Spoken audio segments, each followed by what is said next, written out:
Yn Shelter Cymru, dyn ni'n mai helpu pobl sydd yng Ngwynedd sydd wedi cael ei effeithio gan yr argyfwng tai drwy gynnig cyngor am ddim, cyngor cyfrinachol ac annibynnol, a hefyd cyngor arddeledion a chymorth tai.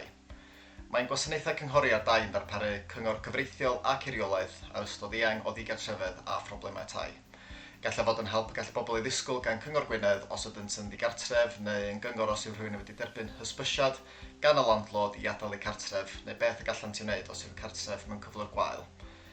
Gallwn hefyd gynrychioli pobl sydd yn y llys mewn achos meddiant ar gyfer cartrefi, rhent a morgeisi a chael cynghorydd ar gael yn Llys Sirol Caernarfon ar y diwrnodau lle mae'r llys yn clywed hawliadau meddiant i'r cyngor a chynrychiolaeth ar y diwrnod. Rydym hefyd yn cynnig cyngor arddeledion sy'n gallu helpu unigolion sy'n mewn trafferthion ariannol. Mae hyn yn cynnwys rhoi cyngor gyda chellidebu, delio gyda credydwyr, dulliau income maximisation a hefyd delio gyda bailiffs.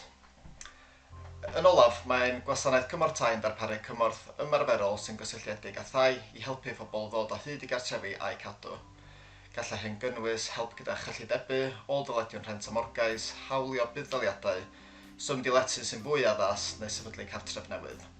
Gall bobl gysylltu i gael cyngor ar dai neu dyledion drwy'n ffonio ar dim 1248 671 dim 5 neu drwy gysylltu gyda llinell gymorth ar dim 8000 495 495.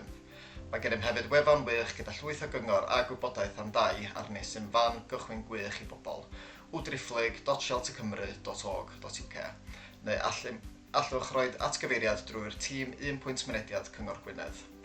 Dros y 5 mlynedd dwytha, mae'n y gynnydd o 200% yn y nifer o bobl sy'n mewn llety dros dro yng Ngwynedd a mae dros 2300 o bobl ar y rhestr aros ar gyfer tai cymdeithasol. Mae'n mynd yn anoddach i bobl ddod o hyd i letu a fforddiadwy a mae rhentu wedi cynyddu 25% a mae prisiau tai wedi codi 19%. Felly mae llawer o heriau i bobl sydd yng Ngwynedd o ran tai, ond rydyn ni yma fel ffynhonnell cyngor a chymorth i geisio helpu pobl i liwio rhain. Ac rydyn ni bob amser yn dweud wrth bobl os ydych chi'n profi problemau tai neu dyled, cynharaf y byddwch yn cysylltu efo ni, yr hawsach fydd i ni helpu.